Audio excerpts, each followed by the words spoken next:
नमस्कार दोस्तों, ये है उत्तराखंड मुक्त विश्वविद्यालय का सामुदायिक रेडियो हेलो हल्द्वानी, जिसे आप 91.2 मेगाहर्ट्ज की फ्रीक्वेंसी पर सुन सकते हैं। मैं आरुषि, असिस्टेंट प्रोफेसर राजनीति विज्ञान विभाग से आज आपके समक्ष मतदाता जागरूकता अभियान की श्रृंखला के क्रम में मतदान व्यवहार पर और इसको प्रभावित करने वाले कारक इस संदर्भ में अपनी बात रखूंगी, क्योंकि मतदान व्यवहार ये अपने आप में एक बहुत ही महत्वपूर्ण जो है बिंदु है।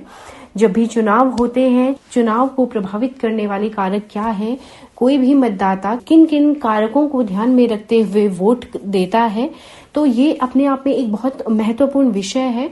तो आज मैं इसी विषय पर अपनी बात रखूंगी। तो सर्वप्रथम मैं शुरुआत जो करूंगी वो कुछ इस तरह से कि मतदान व्यवहार है वो है क्या और इसकी विशेषताएं क्या हैं। अब हम जिन कारकों की हम बात कर रहे हैं वो कारक क्या हैं। सामान्यतः सभी लोग उन कारकों से अवगत होते हैं, लेकिन इनको हमें और बेहतर तरीके से उसका जो सैद्धांतिक पक्ष के साथ साथ व्यवहारिक पक्ष को भी हम इस चर्चा के दौरान जानने का प्रयास करेंगे। सर्वप्रथम मतदान व्यवहार की यदि बात की जाए तो मतदान के समय किसी व्यक्ति या व्यक्तियों के समूह का जो मनोभाव होता है, जो कि उसके मतदान के माध्यम से अभिव्यक्त होता है, उसे मतदान व्यवहार, जैसे कि इंग्लिश में वोटिंग बिहेवियर कहा जाता है। यदि इसे ही हम सामान्य भाषा में समझने का प्रयास करेंगे तो ऐसा कोई भी कारक जो किसी मतदाता के मतदान के समय के व्यवहार को तय करता है, उसे मतदान व्यवहार कहा जाएगा। इसी संदर्भ में प्लानो एंड रिग्स, जो कि राजनीति विज्ञान की प्रचलित विद्वान हैं, वे कहते हैं कि सार्वजनिक चुनाव में लोग किस प्रकार वोट देते हैं, इससे संबंधित अध्ययन क्षेत्र ही मतदान व्यवहार है। और इसमें वे सभी कारण शामिल हैं कि लोग मतदान उसी प्रकार क्यों करते हैं। इसी संदर्भ में आगे ओइनम कुलाबिधु कहते हैं कि मतदान व्यवहार को ऐसे व्यवहार के रूप में परिभाषित किया जा सकता है जो कि मतदाता की पसंद, प्राथमिकता, विकल्पों, विचारधाराओं, चिंताओं, समझौतों तथा कार्यक्रमों को साफ साफ प्रतिबिंबित करता है, जो कि विभिन्न मुद्दों से जुड़े होते हैं और समाज तथा राष्ट्र से संबंधित प्रश्नों से संबंधित होते हैं। अब एक हमारे समक्ष जो सवाल आता है कि कैसे, मतलब जो मतदान व्यवहार है उसका अध्ययन हम किस प्रकार कर सकते हैं या किस प्रकार उसका अध्ययन किया जाता है। तो मतदान व्यवहार का वैज्ञानिक अध्ययन संभव है और इसके लिए जो पद्धति है वो चुनाव विश्लेषण की सैफोलॉजी, इस पद्धति को सैफोलॉजी कहा जाता है। इसी के माध्यम से मतदान व्यवहार का वैज्ञानिक अध्ययन किया जाता है। अब हम मतदान व्यवहार की विशेषताओं पर बात करते हैं। मतदान व्यवहार राजनीतिक समाजीकरण की प्रक्रिया को समझने में सहायक होता है। जैसे कि मान लीजिए किसी निर्वाचन क्षेत्र में बीजेपी उम्मीदवार भारी बहुमत से जीतता है। सिर्फ इतनी सी बात से बहुत कुछ पता किया जा सकता है कि जैसे कि या तो वोट जो है वो मोदी जी के नाम पर दिया गया है। अगर ऐसा है तो इसमें जो है ये देखा जा सकता है कि करिश्माई छवि वाला जो फैक्टर है वो मतलब किस हद तक काम करता है। जैसे कि हमने 2019 में जो हमारे चुनाव हुए हैं उसमें हमने ये करिश्माई छवि वाले फैक्टर को के आधार पर हमने देखा कि बहुत ही ज्यादा मतलब जो वोट किया गया है वो इसी फैक्टर को, इसी कारक को ध्यान में रखते हुए किया गया है।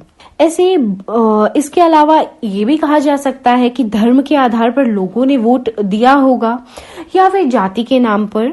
ऐसे ढेरों कारण हो सकते हैं जिससे ये पता किया जा सकता है कि चुनाव के समय किस प्रकार लोगों का राजनीतिक सामाजीकरण हुआ है। यह जो है समाज के उच्च वर्गों के साथ साथ आम जनों में भी लोकतंत्र के प्रति धारणा की जांच करने में सहायक होता है और यह इस बात पर भी प्रकाश डालता है कि चुनावी राजनीति किस हद तक अतीत से जुड़ी है या विच्छेदित है। जैसे कि हम बार बार नोटिस करते हैं कि एक केंद्रीय मुद्दा होता है जिसके इर्द गिर्द चुनावी राजनीति घूमती है। यदि हम उत्तराखंड के संदर्भ में देखें तो पलायन एक ऐसा मुद्दा है जिसके इर्द गिर्द पूरी राजनीति घूमती है। ठीक इसी प्रकार जैसे गरीबी हो गया, रोजगार हो गया, विकास के नाम पर जो है चुनाव लड़ा जाता है। कभी राजनीतिक दलों के जो पास्ट रिकॉर्ड्स होते हैं, पहले उनके द्वारा किए गए कार्यों के आधार पर, तो कभी उनके वर्तमान के प्रदर्शन के आधार पर वोट किया जाता है। यह राजनीतिक विकास के संदर्भ में आधुनिकता अथवा प्राचीनता को मापने में सहायता करता है और निर्णय निर्माण की क्रिया को भी साथ ही साथ दर्शाता है। अब हम बात करेंगे मतदान व्यवहार को प्रभावित और निर्धारित करने वाले कारक की। जैसे कि हम सभी जानते हैं कि जो हमारा देश है वो एक डाइवर्स हमारी कंट्री है, यहाँ पर विविधताएं हैं। तो ऐसे में ये कहना कि इस मतदान व्यवहार को प्रभावित करने वाले कुछ ही ऐसे कारक हैं, मतलब ऐसा नहीं कहा जा सकता कि कुछ पर्टिकुलर फैक्टर्स हैं जो कि मतदान व्यवहार को प्रभावित करते हैं। तो इसे भी इस तरीके से नहीं कहा जा सकता, क्योंकि इतनी डाइवर्सिटी है, इतनी कॉम्प्लेक्सिटी है कि जैसे जैसे मतलब हमारे रीजन, हमारा एरिया, मतलब चीजें बदलती चली जाती हैं, वहां के जो फैक्टर्स हैं वो भी अलग अलग होते चले जाते हैं। लेकिन इसको अगर हम सामान्य तरीके से समझने की कोशिश करेंगे तो इन्हें जो है सामाजिक, आर्थिक और राजनीतिक कारकों के आधार पर जो है इनका वर्गीकरण किया जाता है और उसी पर हम इसी आधार, क्योंकि इससे फिर ये थोड़ा आसान तरीके से हम इसको समझ पाएंगे। जैसे कि इसका जाति, जो कि एक सामाजिक कारक है, और जाति अपने आप में एक बहुत ही महत्वपूर्ण कारक है मतदान के व्यवहार को प्रभावित करने में। जाति मतदाताओं के व्यवहार को प्रभावित करने वाला एक महत्वपूर्ण कारक है। समाज में आधुनिकता आने के बावजूद भी जाति वोट देने में एक महत्वपूर्ण फैक्टर के रूप में कहीं ना कहीं काम करता है।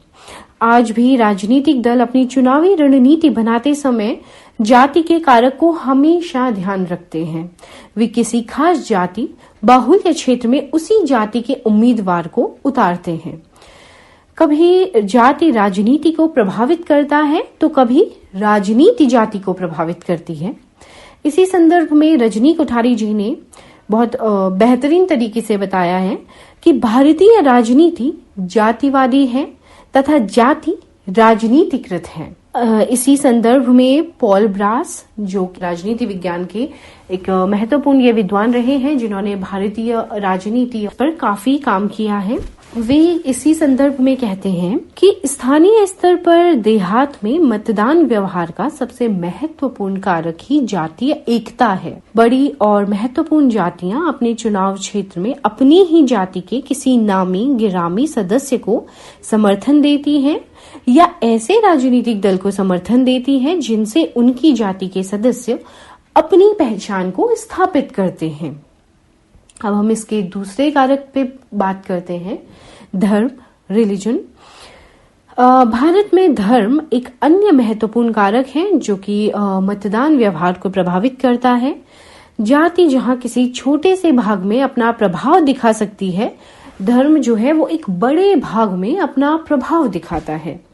क्योंकि कई बार अंतरजातीय गठबंधनों के कारण जातीय पक्ष थोड़ा कमजोर हो जाता है, लेकिन धार्मिक पक्ष अपना रंग दिखाना शुरू करता है। राजनीतिक दल सांप्रदायिक प्रचार में शामिल होते हैं और मतदाताओं की धार्मिक भावनाओं का शोषण करते हैं। अनेक सांप्रदायिक पार्टियों के होने से धर्म का भी राजनीतिकरण हुआ है।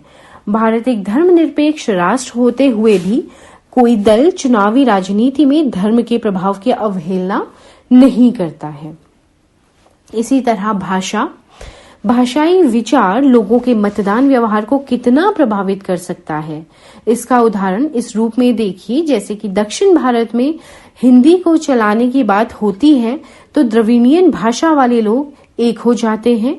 यहाँ तक कि पहला राज्य भी भाषा के आधार पर ही अलग हुआ था, आंध्र प्रदेश। चुनाव के दौरान राजनीतिक दल लोगों की भाषाई भावनाएं उभार कर उनके निर्णय को प्रभावित करते हैं।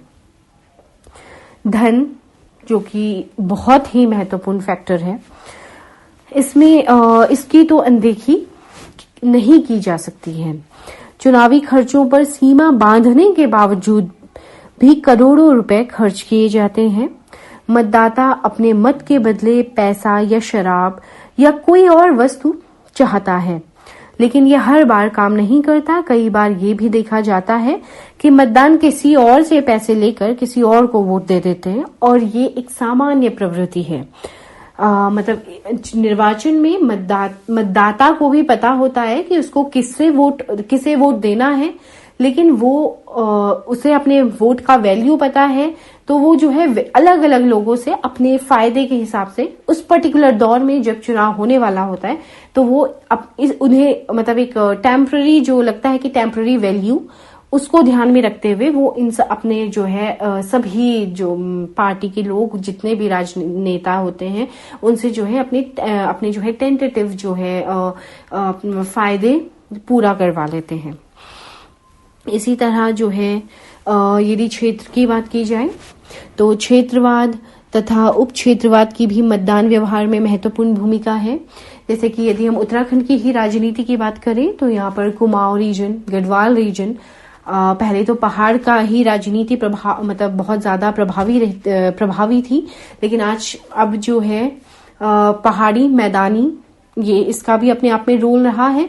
तो ये भी जो है पहाड़ी क्षेत्र, मैदानी क्षेत्र, ये भी जो है अब सामने मतलब इसका भी प्रभाव हम देख सकते हैं यदि हम अपने राज्य स्तर की राजनीति को ध्यान में रखते हुए को समझने की कोशिश करना चाहते हैं। तो बाकी राष्ट्रीय स्तर की यदि बात करेंगे तो उपराष्ट्रीयता की संकीर्ण भावनाएं अनेक राज्यों में क्षेत्रीय दलों के उदय का भी कारण बनी है।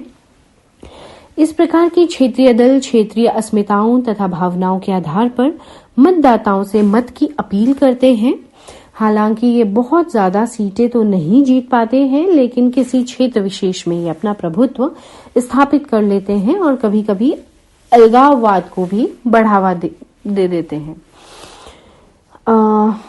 व्यक्तित्व, इंडिविजुअलिटी, किसी भी दल कि किसी नेता का करिश्माई व्यक्तित्व भी मतदान व्यवहार को प्रभावित करता है।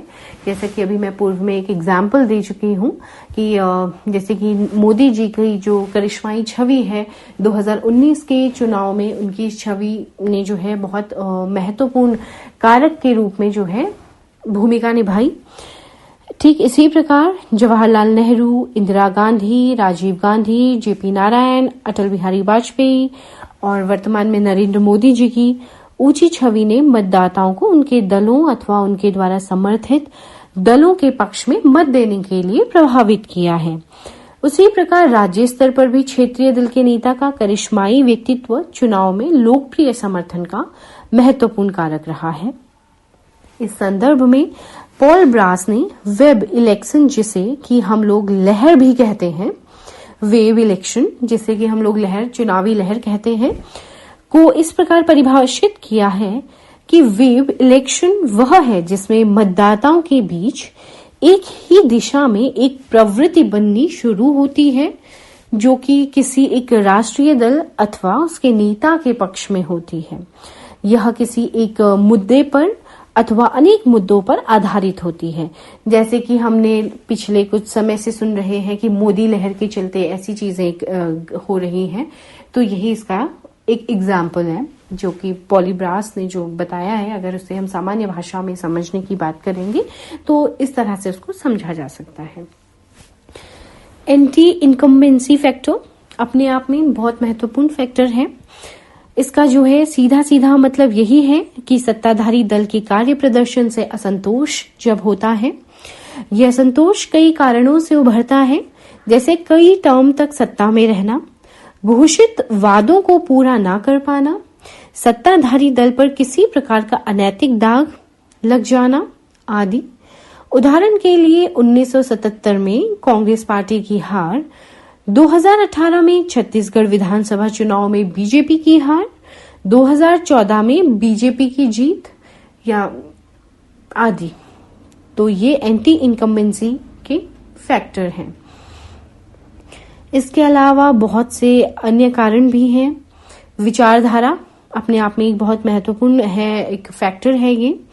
किसी राजनीतिक दल द्वारा पोषित विचारधारा भी मतदाता के निर्णय को प्रभावित करने में महत्वपूर्ण भूमिका निभाती है। कुछ लोग समाज में कुछ विचारधाराओं जैसे कि साम्यवाद, पूंजीवाद, लोकतंत्र, धर्मनिरपेक्षतावाद और देशभक्ति, विकेंद्रीकरण आदि के प्रति प्रतिबद्ध होते हैं। ऐसे लोग उन्हीं दलों के उम्मीदवारों को मत देते हैं जो उनकी विचारधारा से मेल खाते हैं। तो ये हमने जो आज का जो हमारा श्रृंखला का जो क्रम था, इसमें हमने मतदान व्यवहार की विशेषताओं को समझा, उसके विभिन्न कारकों को समझा, जिसमें हमने देखा कि जाति, धर्म, ये बहुत से ऐसे कारक हैं जिनका जो है हमारे व्यवहार पर प्रभाव पड़ता है। और ये जो प्रभाव पड़ने का जो हम देखेंगे कि अलग अलग जो शैक्षिक जो मतलब जितना हमारा मतलब शैक्षिक योग्यता होता है, उसी के आधार पर कहीं ना कहीं ये फैक्टर्स जो है वो बदलते चले जाते हैं। आज का जो हमारा लेक्चर है उसको यही हम समाप्त करते हैं। धन्यवाद।